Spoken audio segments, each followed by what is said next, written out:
বিসমিল্লাহির রহমানির রহিম।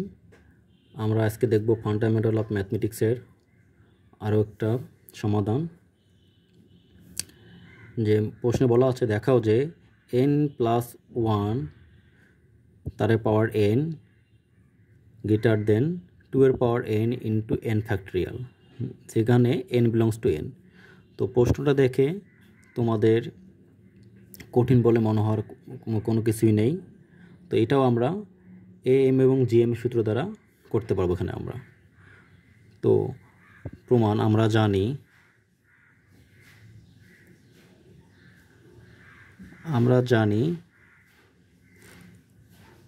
am greater than gm, বা এখন আমাদের এখানে am বলতে আমাদের এখানে এর আগে তো আমরা দুইটা সংখ্যা ধরছিলাম, একটা ছিল a b বা b c, এভাবে করছিলাম যে a+b/2, কিন্তু এখানে আমাদের বলছে সংখ্যাটা আমাদের n পর্যন্ত, যেখানে আমরা বলছে n বিলংস টু n, অর্থাৎ nটা আমাদের স্বাভাবিক সংখ্যা বলতে আমাদের 1 2 3 ... n সংখ্যক পর্যন্ত বলছে এখানে আমাদের।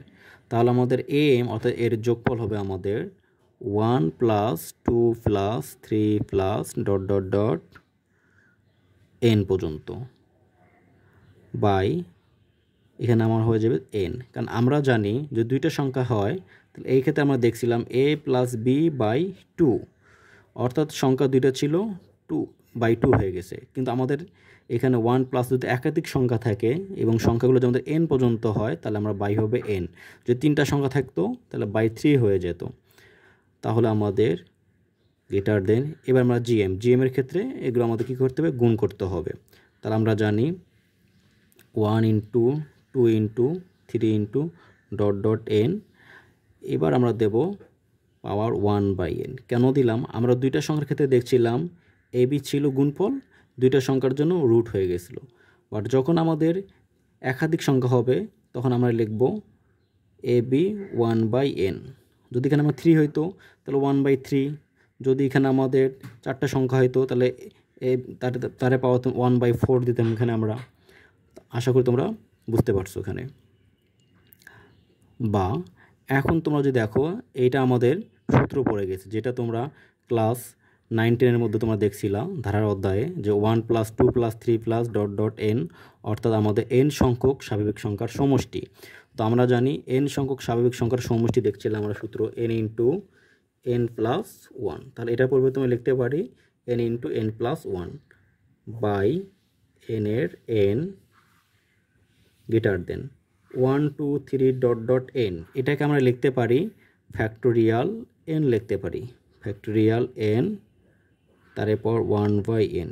কেন এটা আমরা ফ্যাক্টোরিয়াল n লিখতে পারি? যদি আমরা জানি ফ্যাক্টোরিয়াল 3 মানে আমাদের কি হয়, আমরা জানি ফ্যাক্টোরিয়াল 3 হচ্ছে আমাদের 1 × 2 × 3 পর্যন্ত। তাহলে এখানে আমার যদি 4 যদি হয়তো ফ্যাক্টোরিয়াল, তাহলে আমি লিখতে পারতাম 1 × 2 × 3 × 4। তাহলে আমাদের এখানে n পর্যন্ত, তাহলে এটাকে আমরা লিখতে পারি n ফ্যাক্টোরিয়াল। আশা করি বুঝেছো তোমরা।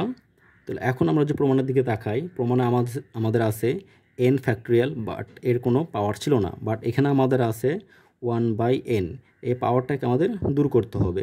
তার আগে আমরা কি করতে পারি, এখানে আমাদের দেখো উভয় পক্ষ থেকে n আমাদের বাদ যায়। তাহলে n+1 greater than n factorial তার পাওয়ার 1/n।